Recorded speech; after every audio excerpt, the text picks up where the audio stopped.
हांडी रखी देछि गुरु को प्रणाम कला विनयी हेई हाथ जोड़िकी विनम्र भाव में ठिया होला सबर गुरु विचार कले सबर पिलाटे हेले भी जेतेबेले एता आशा आकांक्षा लेकिरी आसीछि निश्चय देई देबी युद्ध भी आसी छोट लोक सबर पिला मते कहूछि मु गर्वी लोक मु अहंकारी लोक मु दाम्भिक लोक अरे क्यों छरी गोला धोका दे सबर पेट बाहर कर दियो ठीक अछि गुरु गुरुजन आगे गोटे अशोभनीय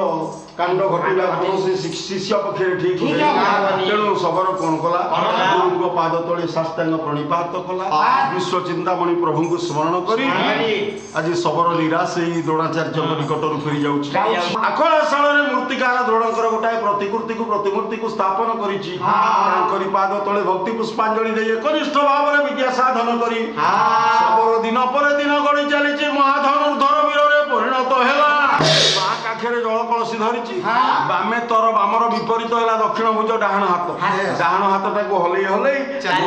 गीत गाई जाए गुणगुण होकर आसूची सबर घर अन्य उपाय न पाई जो बलात्कार करुचंती सबरी केवल विकल होकर स्वामी की डाकवा लगिला स्वामी स्वामी बोली जो रक्षा करो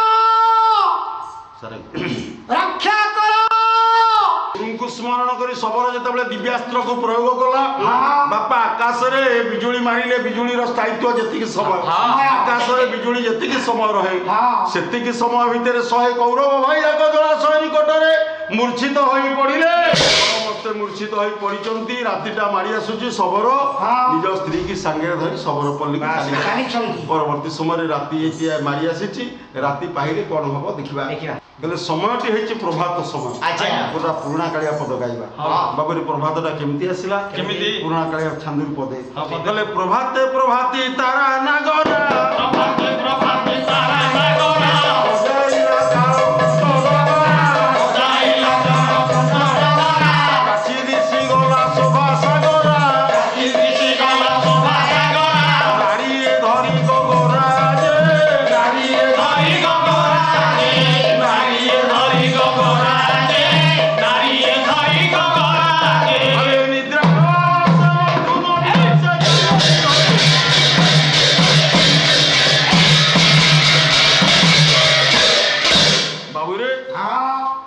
राति पाही आसुची द्वितीय भंज पदे कहिबे बोले घेन सुधीर धीरे रमर सह घेन सुधीर धीरे रमर सह घेन सुधीर धीरे रमर सह घरे घरे ताराणी ज्योति रास घरे घरे ताराणी ज्योति रास निशा विनाश उषा परपट निशा विनाश उषा परपट देखि मुकुट डाकिले कुकुट देखि मुकुट डाकिले कुकुट बाबूरे हर थला आकाश हरे अर्थ शीघ्र शीघ्र आकाश में जिते नक्षत्र मानकर ज्योति धीरे धीरे ह्रास हो आसला कमी आसला जना पड़ा राति पाई आसला द्वितीय भंज कहले विरोधाभास अलंकार टिके कहवा कौन कहले कहले हेला बासरे आच्छन्न पद्मिनी हेला बासरे आच्छन्न पद्मिनी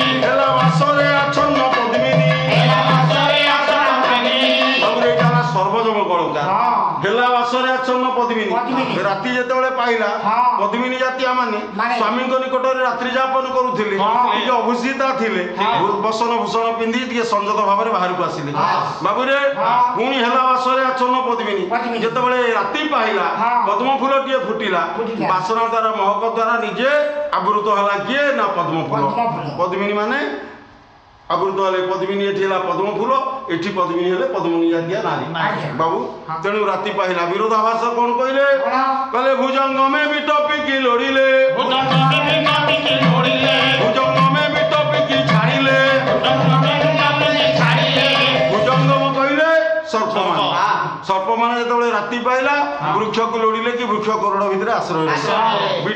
भुजंग में बिटपी की छाड़िले भुजंग में कहले भुजंग मान बिट पुरुष जेतेबेले राति पाइला बेश्यासक्त थिले बिट पुरुष माने बेश्या को परित्याग करी चली जाउचंती तेणु जना पड़िला राति पाइला राति पाई आसीची नित्यकर्म शेष कले गुरु द्रोणाचार्य डाकिले बोले प्रातः कृत्य सारी एणे द्रोण महामती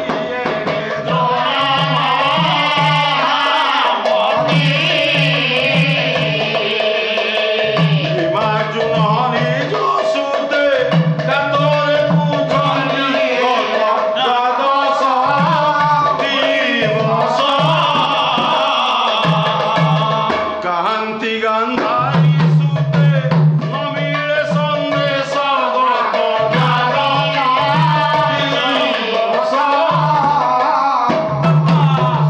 ନିଜର ନିତ୍ୟକର୍ମ ସମାପନ କରି ଗୁରୁ ଦ୍ରୋଣାଚାର୍ଯ୍ୟ ଡାକିଲେ ଆରେ ଭୀମ ଆରେ ଅର୍ଜୁନ ଆରେ ଅଶ୍ୱତ୍ଥାମା ଆରେ ଆଜି କି 12 ଦିନ ହେଲା ଗଲେଣି କୌରବ ପିଲାମାନେ ଗଣ୍ଡା ଖୋଜିବା ପାଇଁ କାହିଁ ତାଙ୍କ ସନ୍ଧାନ ତ ମିଳିଲାନି ଆରେ ପିଲେ ଗଲେ କୁଆଡେ ଗୋଟେ କାମ କର ଆଜି ଟିକେ ଯିବା ଦେଖିବା ସେ କୁଆଡେ ଗଲେ ଭୀମ ଅର୍ଜୁନ ଅଶ୍ୱତ୍ଥାମାକୁ ସାଙ୍ଗରେ ଧରି ଗୁରୁ ଦ୍ରୋଣାଚାର୍ଯ୍ୟ ବାହାରିଲେ କୌରବ ପିଲାମାନଙ୍କୁ ଖୋଜିବା ପାଇଁ ବଣ ପରେ ବଣ ପାହାଡ଼ ପରେ ପାହାଡ଼ ଅତିକ୍ରମ କରି କୌରବ ପିଲାମାନେ ପହଞ୍ଚିଗଲେ କୋଉଠି ଏ ଗୁରୁ ଦ୍ରୋଣାଚାର୍ଯ୍ୟ ପହଞ୍ଚିଗଲେ କୋଉଠି କୌରବ ମାନଙ୍କୁ ଖୋଜିବାକୁ ଯାଇଛନ୍ତି ପହଞ୍ଚିଗଲେ ମଣିନାଗ ପର୍ବତ ନିକଟରେ ଯେତେବେଳେ ମଣିନାଗ ପର୍ବତ ନିକଟରେ ପହଞ୍ଚିଗଲେ ଜଳାଶୟ ନିକଟରେ ପହଞ୍ଚିଗଲେ କୌରବ ମାନେ ଗଲେ ଚକିତେ ଦେଖିଲେ ଆସି ସରୋବର ଚକିତେ ଦେଖିଲେ ଆସି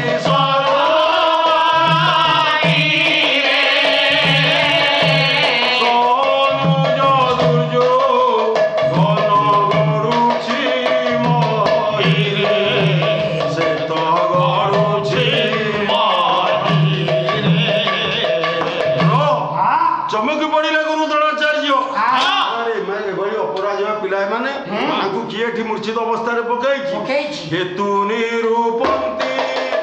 ଏଣେ ମନେ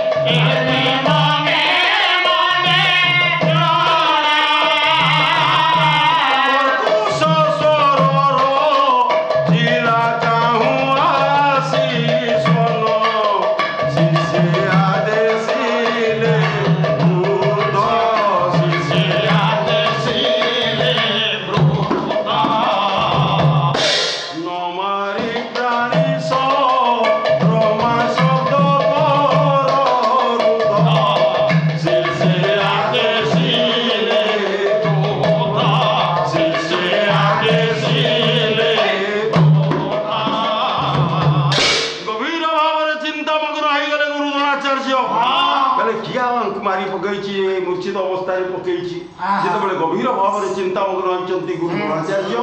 ଜଙ୍ଗଲ ଭିତରୁ ଆସିଲା ଗୋଟେ ବଣୁଆ କୁକୁର ଗୁରୁ ଦ୍ରୋଣାଚାର୍ଯ୍ୟଙ୍କ ମୁହଁକୁ ଚାହିଁଲା ଉଚ୍ଚ ସ୍ୱରରେ ଚିତ୍କାର କଲା ଯେତେବେଳେ କୁକୁରଟା ଉଚ୍ଚ ସ୍ୱରରେ ଭୁକିଲା ଦ୍ରୋଣଙ୍କ ଚିନ୍ତାରେ ବ୍ୟାଘାତ ହେଲା ଗୁରୁ କହିଲା ଆରେ ଭୀମ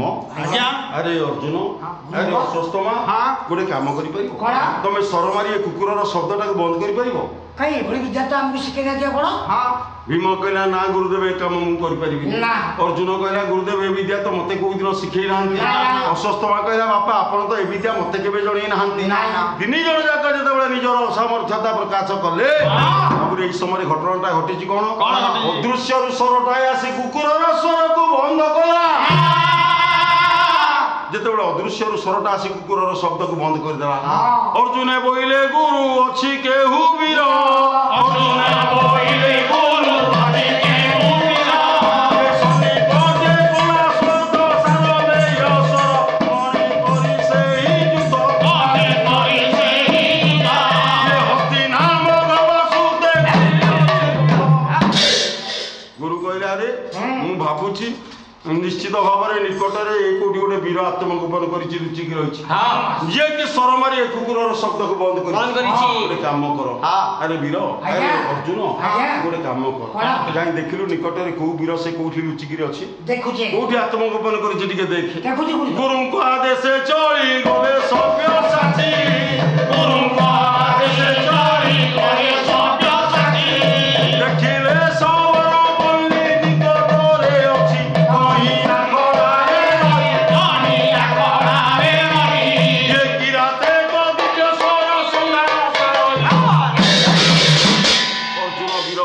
ଦେଖିଲେ କିଛି ବାଟ ଯାଇଛି ଦେଖିଲା ଶବରପଲ୍ଲୀଟି ଅଛି ଶବରପଲ୍ଲୀର ପ୍ରାନ୍ତ ମୁଣ୍ଡରେ ଆଖଡ଼ାଶାଳଟା ଅଛି ଆଖଡ଼ାଶାଳ ଭିତରେ ଶବର ପିଲାଟା ଦିବ୍ୟସ୍ୱର ସନ୍ଧାନ କରିବା ଶିଖୁଛି ଯେତେବେଳେ ଅର୍ଜୁନ ଦେଖି ପକେଇଲା ଭାବିଲା ଏଇ ବୋଧେ ମାରିକି ମୂର୍ଚ୍ଛିତ ଅବସ୍ଥାରେ ପକେଇଛି ମୋ ଭାଇମାନଙ୍କୁ ଅର୍ଜୁନ ବୋଇଲା ଡାକି ଶୁଣ ରେ କି ରାତ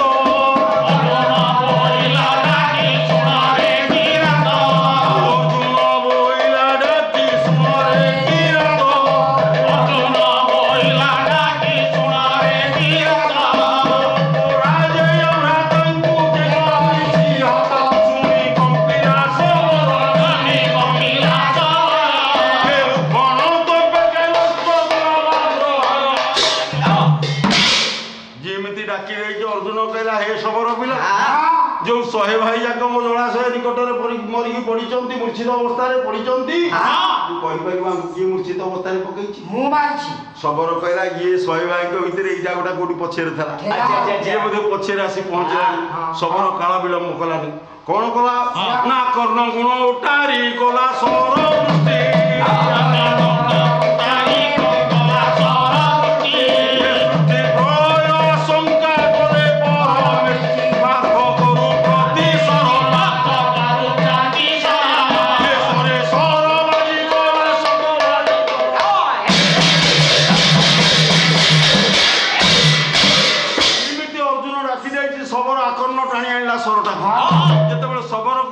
ଶବର ପିଲା ଚିନ୍ତା କଲା ଏ 100 ଭାଇଙ୍କ ଭିତରେ ଗୋଟେ ଭାଇ ଆସି ପହଞ୍ଚିଲାଣି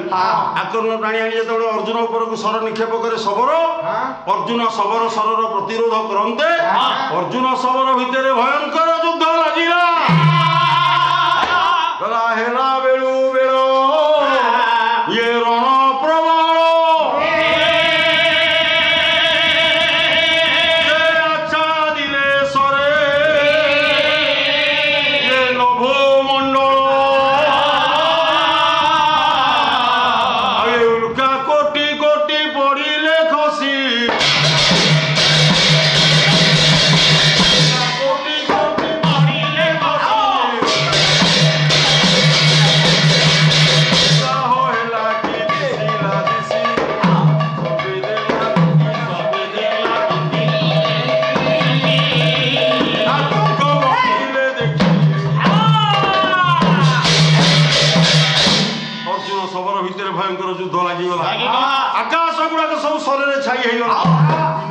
ଆକାଶରୁ ବଜ୍ରପାତ ହେଲା ଅଳ୍ପ ଦୂରରେ ଗୁରୁ ଦ୍ରୋଣାଚାର୍ଯ୍ୟ ଦେଖୁଛନ୍ତି ଏ ଦୃଶ୍ୟ କହିଲେ ଆରେ ଭୀମ ଆରେ ଅର୍ଜୁନ ଅଶ୍ୱତ୍ଥାମା ଆମ ଅର୍ଜୁନ ତ ବୀର ସନ୍ଧାନ କରିବାକୁ ଯାଇଥିଲା ଆମ ଅର୍ଜୁନ ସହିତ କୌଣସି ବୀରର ଆଉ ଯୁଦ୍ଧ ହେଲାନି ତ ନହେଲେ ବିନା ମେଘରେ ଆକାଶରୁ ଏମିତି ବଜ୍ରପାତ ହଉଛି କାହିଁକି ଚତୁର୍ଦିଗ ଏମିତି ଦିଗ୍ଧା ହେଲା ପରି ଦେଖାଯାଉଛି କାହିଁକି ଚାରିଦିଗ ଏମିତି ଜଳିଗଲା ପରି ଦେଖାଯାଉଛି କାହିଁକି ବାବୁରେ ଆକାଶ ଗୁଡାକ ସବୁ ସରରେ ଛାଇ ହେଇଯାଉଛି ଭାବୁଛି ନିଶ୍ଚିତ କୌଣସି ବୀର ସହିତ କୌଣସି ବୀରର ଯୁଦ୍ଧ ଲାଗିଛି ଆମ ଅର୍ଜୁନ ତ ଯାଇଥିଲା ବୀର ସନ୍ଧାନ କରିବାକୁ ଆମ ଅର୍ଜୁନ ସହିତ ଆଉ କାହାର ଯୁଦ୍ଧ ହେଲାନି ଗୋଟେ କାମ କର ଆରେ ଅଶ୍ୱତ୍ଥାମା ଆରେ ଭୀମ ମୋ ସହିତ ଆସ ଆମେ ଟିକେ ଯିବା ଦେଖିବା କାହା ସହିତ କାହାର ଯୁଦ୍ଧ ହଉଛି ଆଜି ସମର ପ୍ରାଙ୍ଗଣେ ଚଳିଲେ ଦ୍ରୋଣ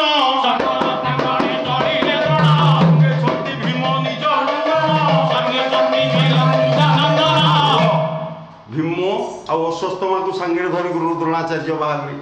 ଅଳ୍ପ ଦୂରରେ ପହଞ୍ଚିଦେଲେ ଦେଖିଲେ ଗୋଟେ ଶବର ପିଲା ସହିତ ଅର୍ଜୁନର ଯୁଦ୍ଧ ଚାଲିଛି ଇଏ ଭୟଙ୍କର ଯୁଦ୍ଧ ଚାଲିଛି ଅର୍ଜୁନ ସହିତ ଶବର ପିଲାର ଗୁରୁ ଦ୍ରୋଣାଚାର୍ଯ୍ୟ ଚିନ୍ତା କଲେ କହିଲେ ଯୁଦ୍ଧ ଘନ ଘଟା ଦେଖିଲେ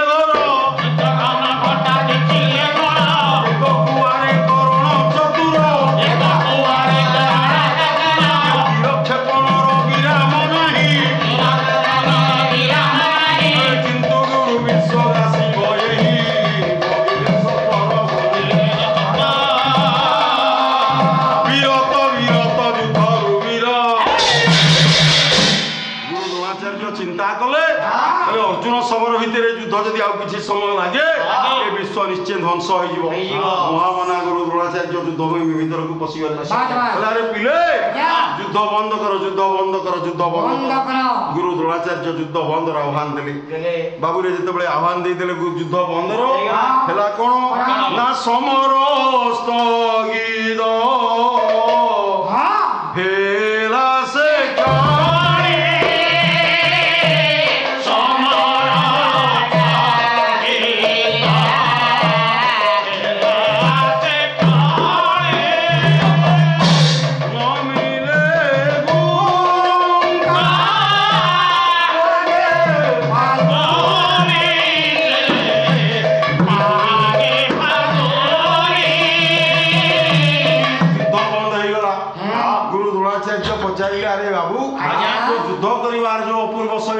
কৌশল মু বিস্মিত হয়েছি স্তম্ভিত হয়েছি আরে পুয় তু কাহা নিকটରୁ ଏ ଯୁଦ୍ଧ ବିଦ୍ୟା ଶିକ୍ଷା କରିଛୁ କହିପାରିବୁ କହିବି ଶବର ପିଲା କହିଲା କହିଲା କହିବି କହିଲା ଉଗ୍ରମୂର୍ତ୍ତି ବ୍ୟଗ୍ରେ ବୋଲେ ବଚନ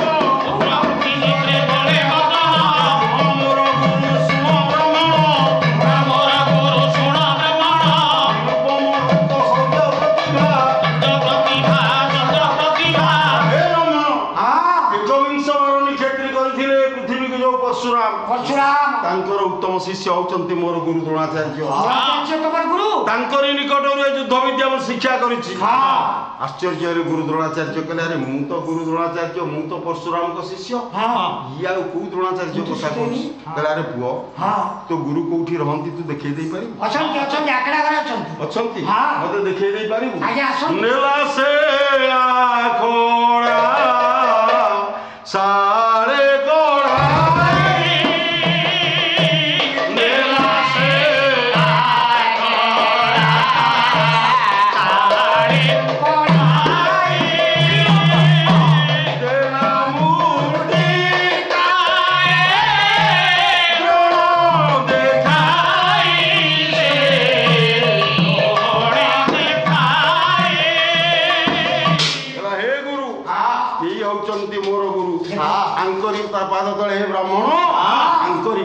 भक्ति पुष्पांजलि दे एकनिष्ठ भाव विद्या साधन करी समस्त विद्यार मु अधिकारी हेछि नदी जमिति समुद्र रे मिसी गले तार सत्ता हरै दिए भक्त निकट रे जमिति भगवान निजर सत्ता को हजै दियो सिमति निजु को हजै देले सब शिष्य निकट रे गुरु द्रोणाचार्य कहले गोरे तू जो मूर्तिकार माटी रे प्रतिमूर्ति को स्थापन करी पूजा अर्चना करी विद्या शिखिछु मु होछि तोर से जीवंत गुरु मु होछि तोर से जीवंत गुरु वांछा कल्प तोरु सम्मुखे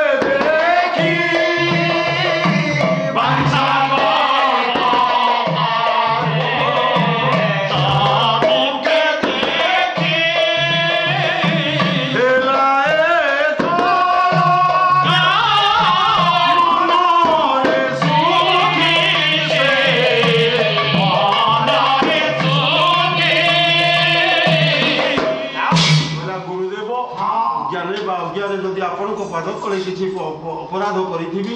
अज्ञानकृत अपराध को आप मार्जना कर दियंतु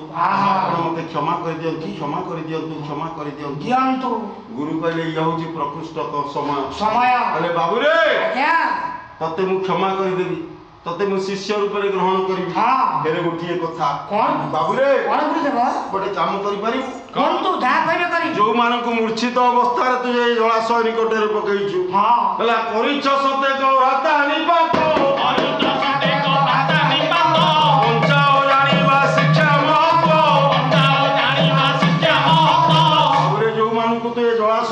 मूर्छित अवस्था पकईचु जदि आंकु बंचई दे पारिबु ताले मु जानिबि तू होउची मोर उत्तम शिष्य मु होउची तोर गुरु आपण आशीर्वाद करे मु निश्चित बंचई दे आ जदि बंचई न पानु तू मोर की शिष्य ना मु तोर की गुरु मु बंचाउची देखंतु बाबू रे सबरो हाथ जोड़िला विनय हैला कहला गुरुदेव आपण टिके समय मते दियंतु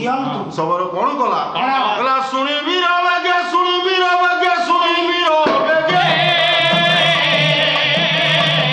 ये बाछा कोला स्मरण करी संजीवनी स्वर को जिते बड़े सर्वर प्रयोग कला बाबू रे निदर उठिला भली आखि मणि मणि 100 भाई जाक उठी पड़िले गले धनुर्धर वीर संजीवनी स्वर प्रयोग महाप्रभावी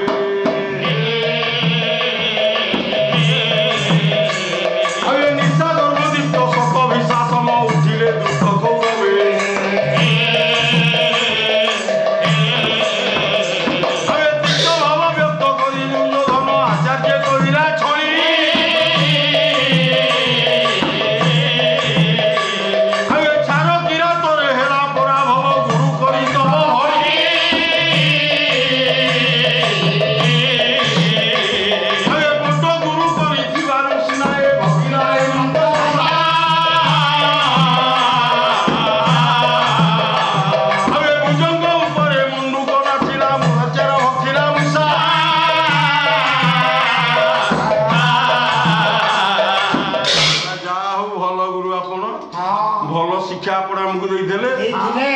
सबरो पिला निकट रे हम 100 भाई को अवस्था ये आइतांता ना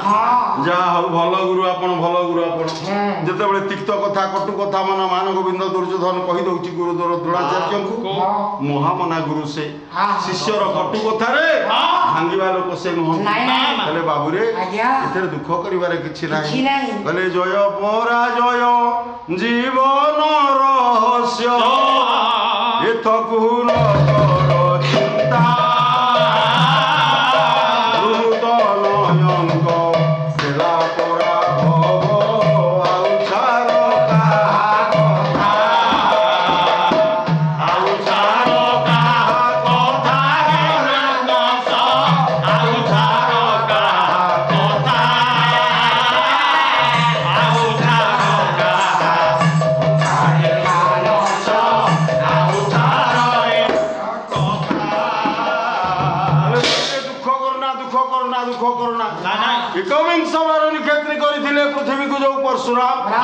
ତାଙ୍କର ପରା ଦିନେ ରାମଙ୍କ ନିକଟରେ ପରାଜୟ ପରାଜୟ ହେଇଥିଲା ହେଇଥିଲା। ଦୁନିଆରେ କୋଉ ବଡ଼ ବୀର କଥା କହିବା କହିବା। ବାବୁରେ ଯିଏ ଯୋଦ୍ଧା ତା ନିକଟରେ ଯୁଦ୍ଧ କରିବାଟା ହଉଛି ମୁଖ୍ୟ ପରିଣାମଟା କଣ ହବ ସେଇଟା ବଡ଼ କଥା ନୁହଁ ନାଇଁ। ପିଲାମାନେ ପାଠ ପଢୁଛନ୍ତି ଭଲ ମଣିଷ ହବା ପାଇଁ ହବା ପାଇଁ। ଚାକିରି କରିବା ପାଇଁ ନୁହଁ ନା। କଣ କରିବେ ନ କରିବେ କି ଚାକିରି କରିବ ନ କରିବ ଏଇଟା ବଡ଼ କଥା ନୁହଁ ନୁହଁ। ଯିଏ ଯୋଦ୍ଧା ତା ନିକଟରେ ଯୁଦ୍ଧ କରିବାଟା ହେଲା ମୁଖ୍ୟ ପରିଣାମଟା କଣ ହବ ସେଇଟା ହେଲା ଗୌଣ ଗୌଣ। ତେଣୁ ଦୁଃଖ କରୁଣା ଯାହା ତ ଘଟିବାରେ ଘଟିଲାଣି। ଘଟିଲାଣି ତେଣୁ ଚାଲ ଆମେ ଫେରିଯିବା ହସ୍ତିନା ଯେତେବେଳେ ହସ୍ତିନା ଫେରିଯିବା ପାଇଁ ବାହାରିଛନ୍ତି ଗୁରୁ କହିଦେଲେ ପିଲାମାନଙ୍କୁ ନିର୍ଦ୍ଦେଶ ଦେଲେ ଯିବା ପାଇଁ ହଁ। ଶବର ଅଟକେଇ ଦେଲା କହିଲା ଗୁରୁଦେବ ଆଜ୍ଞା ଯଦି ଏ ଅଜ୍ଞାନ ପ୍ରତି ଆପଣଙ୍କର ଏତେ ଦିନେ କୃପା ହେଇଛି ହଁ। ତାହେଲେ ଆପଣ ଚାଲନ୍ତୁ ମୋ ଶବର ପଲ୍ଲୀରେ ଟିକେ ଆପଣ ପାଦ ପକେଇ ଆସିବେ ପକେଇ ଆସିବେ। ଆପଣଙ୍କ ପାଦ ଧୂଳି ଟିକେ ମୋ ଶବର ପଲ୍ଲୀରେ ପଡ଼ିଲେ ହଁ। ମୋ ଶବର ପଲ୍ଲୀ ହସି ଉଠିବ ଚାଲନ୍ତୁ ଚାଲନ୍ତୁ ପିଲାରେ ପିଲେ ଆଜ୍ଞା ଏ ଶବର ପିଲାଟା କହୁଛି ଏ ତା ଘରକୁ ଟିକେ ଯିବା ପାଇଁ ହଁ, ଯିବା ଆଉ। ଆମେ ତ ହସ୍ତିନା ଫେରିବା ନିଶ୍ଚୟ ଆଜ୍ଞା ଟିକେ ଚାଲ ଚାଲ ଚାଲନ୍ତୁ ତା ଘରୁ ବୁଲି ଆସିବା ପିଲାମାନଙ୍କୁ ସାଙ୍ଗରେ ଧରି ଗୁରୁ ଦ୍ରୋଣାଚାର୍ଯ୍ୟ ବାହାରି ପଡ଼ିଲେ ଯାଇ ପହଞ୍ଚିଗଲେ ଶବରପଲ୍ଲୀରେ ଯେତେବେଳେ ଶବରପଲ୍ଲୀରେ ପହଞ୍ଚିଗଲେ ଗୁରୁ ଡାକିଲେ ଗୁରୁଦେବ ଶବର ଡାକିଲା କହିଲା ଆରେ ସାରିଆ ଆଜ୍ଞା ସାରିଆ ଆଜ୍ଞା ଅହୋଭାଗ୍ୟ ଆଜି ଆମର ଗୁରୁ ଦ୍ରୋଣାଚାର୍ଯ୍ୟଙ୍କର ପାଦ ଆଜି ପଡ଼ିଛି ଆମ ପୁରୀରେ ଆଜ୍ଞା ଗୋଟେ କାମ କର ମୁଁ ଜଳ କଳସି ନେଇ ଯାଉଛି ଜଳ କଳସି ଆଣି ଗୁରୁଙ୍କର ପାଦ ଧୋଇଦିଅ ରାଜପୁତ୍ର ମାନଙ୍କର ପାଦ ଧୋଇଦିଅ ଆଜ୍ଞା ପାଦ ଧୌତ କରିଦେଲା ସାରିଆ ଆସନ ଗୁଡ଼ିକ ପକେଇଦେଲା ଆସନ ଗୁଡ଼ିକ ପକେଇ ଦେଇ ଯେତେବେଳେ ବସେଇଦେଲା ଗୁରୁ ଦ୍ରୋଣାଚାର୍ଯ୍ୟଙ୍କ ସମେତ ସମସ୍ତ ରାଜପୁତ୍ର ମାନଙ୍କୁ ବାବୁରେ ଆଜ୍ଞା କହିଲା ଆରେ ଶବର କହିଲା ଆରେ ସାରିଆ ଆଜ୍ଞା ଆରେ ଅନେକ ବେଳ ହେଲା ଗୁରୁ ଆମର କିଛି ଖାଇନାହାନ୍ତି ତାଙ୍କ ପାଇଁ ତୁରନ୍ତ କିଛି ଖାଦ୍ୟର ବନ୍ଦୋବସ୍ତ କର ହଁ ସେ ପ୍ରସ୍ତୁତ ହଉଛି ଆଜ୍ଞା ସାଙ୍ଗେ ସାଙ୍ଗେ ଶାଳ ପତ୍ର ଗୁଡ଼ିକୁ ପକେଇ ମିଠା ମିଠା ଫଳ ଗୁଡ଼ିକୁ ପରସି ଦେଇଛି ସାରିଆ ସମସ୍ତେ ତ ଯୁଦ୍ଧ କରିକିରି ପୂର୍ବରୁ ଭୋକିଲା ଥିଲେ ଏ ପାଚିଲା ଫଳ ଗୁଡାକ ଯେତେବେଳେ ଦେଖିଲେ ସୁପକ୍ଷ ଫଳ ଗୁଡାକ ଆନନ୍ଦ ମନରେ ଖାଇବାକୁ ଲାଗିଲେ ଭୋଜନ କରିବାକୁ ଲାଗିଲେ ଗୁରୁ ଦ୍ରୋଣାଚାର୍ଯ୍ୟଙ୍କ ସମେତ ରାଜପୁତ୍ର ମାନେ ସର୍ବେ କରି ଭକ୍ତି ପୁତ ଗ୍ରାସ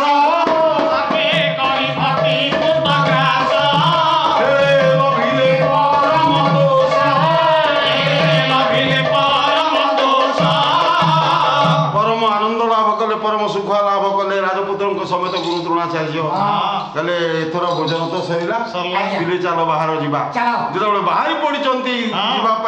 हस्तिना को अटकई देला शबर कहला गुरुदेव एक विषय बहली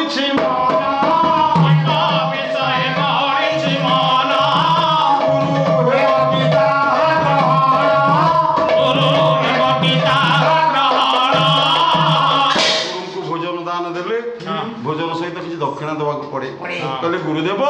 मु आपन को चाहूची किसी दक्षिणा दवा पाई जदि आपण कृपा करिवे अनुग्रह करिवे तेबे मु निश्चय आपन किसी दक्षिणा दियंती सत्य करा जहा मागी से दबसकी मागी गुरु कहले अरे बाबू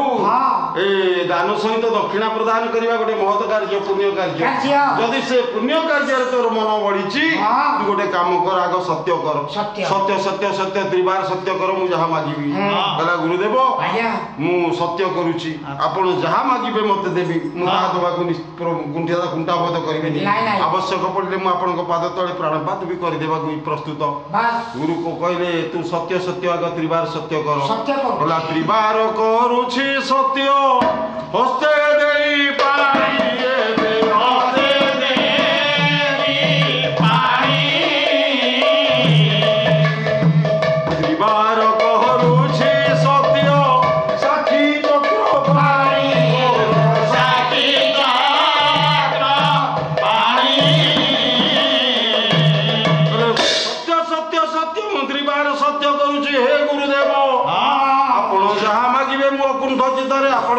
तले देवी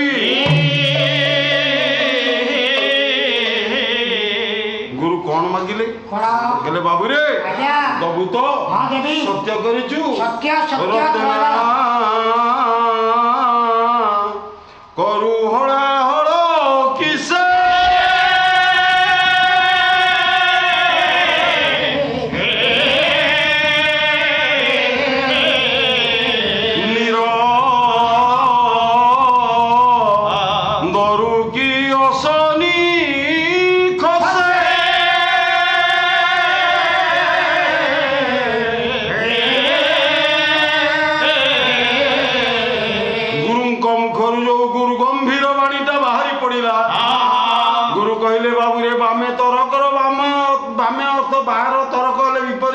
ଦକ୍ଷିଣ ଦକ୍ଷିଣ କହିଲେ ଯଦି ଦକ୍ଷିଣା ଦବୁ ହଁ। ତୁ ଦକ୍ଷିଣ କରର ବୃଦ୍ଧ ଆଙ୍ଗୁଳିଟାକୁ କାଟି ତୁ ମତେ ଦକ୍ଷିଣା ଦେ।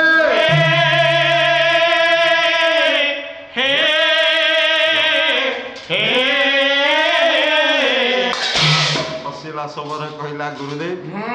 ଆପଣଙ୍କ ନିକଟରେ ମୁଁ କହିଛି ଆପଣ ଯାହା ଚାହିଁବେ ମୁଁ ଦେବାକୁ ଅକୁଣ୍ଠ ଚିତ୍ତରେ ପ୍ରସ୍ତୁତ ଅଛି। ଚାହିଁଥିଲେ ମୁଁ ଆପଣଙ୍କ ପାଦ ତଳେ ପ୍ରାଣପାତ କରିଦେଇଥାନ୍ତି।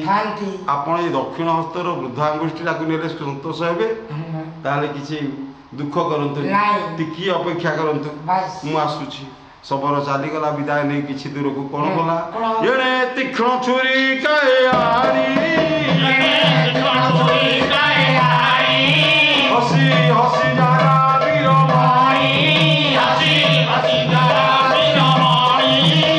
ଶବର ପଲ୍ଲୀରୁ ଆଣିଲା ଗୋଟାଏ ଧାରୁଆ ସର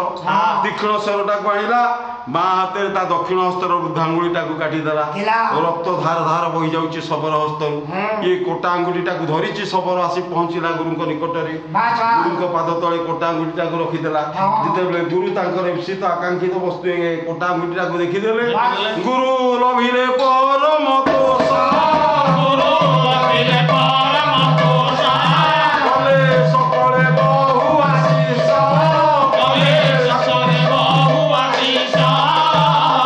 ପରମ ସନ୍ତୋଷ ଲାଭ କଲେ। କହିଲେ ଆରେ ପୁଅ ତତେ ଆଶୀର୍ବାଦ କରୁଛି କଲ୍ୟାଣ କରୁଛି ତୁ ଦୀର୍ଘାୟୁ ହୋ ତୁ ଯଶସ୍ୱୀ ହୋ। ଶବର ହାତ ଯୋଡ଼ିଦେଲା କହିଲା ଗୁରୁଦେବ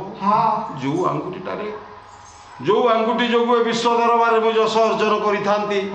ଖ୍ୟାତି ଅର୍ଜନ କରିଥାନ୍ତି ସେ ଆଙ୍ଗୁଠିଟାକୁ ତ ଆପଣ ଆଜି କାଟିଦେଲେ। ଆଉ କାହା ବଳରେ ଏ ଦୁନିଆରେ ମୁଁ ଯଶ ଅର୍ଜନ କରିବି ଆଉ କେମିତି ଏ ଦୁନିଆରେ ମୁଁ ଯଶ ଅର୍ଜନ କରିବି? କହିଲେ ବାବୁରେ ଦୁଃଖ କରିବାରେ ଏଥିରେ କିଛି ନାହିଁ। ଏଇ ଶବର ପଲ୍ଲୀ ଅଛି ବାଲ୍ୟ କୈଶୋର ପୌଗଣ୍ଡ ବାର୍ଦ୍ଧକ୍ୟ ଅତିକ୍ରମ କରି କେତେ ଲୋକ ଦୁନିଆର ଆର ପାରିକି ଚାଲିଗଲେ। ବାବୁରେ କାହାରି ନାଁ ଅଛି? ହେଲେ ଗୁରୁଙ୍କୁ ଆଙ୍ଗୁଠି କାଟି ଦାନ ଦେଇ ତୁ ଆଜି ଅକ୍ଷୟ କୀର୍ତ୍ତି ରଚନା କଲୁ ଯୁଗ ଯୁଗ ପର୍ଯ୍ୟନ୍ତ ତୋ ନାଁ ସ୍ୱର୍ଣ୍ଣାକ୍ଷର ଲିପିବଦ୍ଧ ହେଇକି ରହିବ। ବାବୁରେ କହିଲେ କେହି ରହି ନାହିଁ ରହିବ ନାହିଁ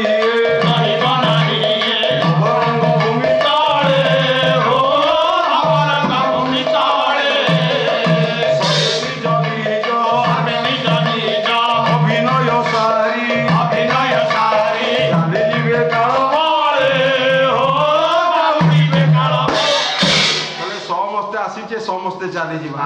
ଏଇ ଦୁନିଆରେ ଚିରସ୍ଥାୟୀ ହେଇ ରହିବେ କେହି ବି ରହିବେନି। ବାବୁରେ ରହିବ କଣ ନା କୀର୍ତ୍ତି ଯସ୍ୟ ସଜୀବତି ଯାହାର କୀର୍ତ୍ତି ଥାଏ ସେଇ କେବଳ ଦୁନିଆରେ ବଞ୍ଚି ରହିବ। ଆଙ୍ଗୁଠି କାଟି ଗୁରୁଙ୍କୁ ଦକ୍ଷିଣା ଦେଇ ତୁ ଯୋଉ ଅକ୍ଷୟ କୀର୍ତ୍ତି ରଚନା କଲୁ ଯୁଗ ଯୁଗ ପର୍ଯ୍ୟନ୍ତ ଏ କୀର୍ତ୍ତି ତୋର ଚାରିଆଡେ ରହିବ। କହିଲେ ତୀର୍ଥ ଗଏ ତୋ ଏକ ପଲ ଭିଲେ ସନ୍ଥ ମିଲେ ଫଳ ଚା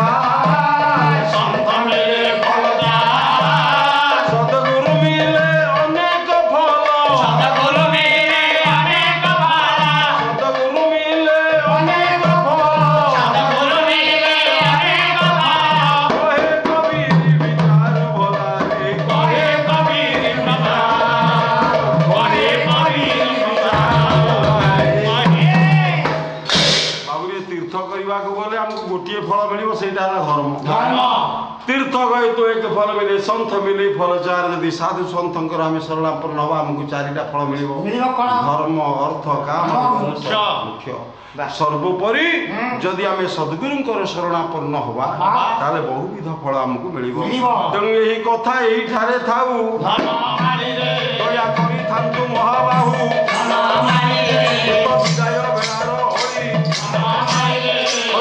संगे हुआ हुई दया करी थिबे बन मारी मधुसूदन जय मधुसूदन जय जय मधुसूदन श्री मधुसूदन जय मधुसूदन जय जय मधुसूदन संसारी हरि बड़ी पारे भावना संसारी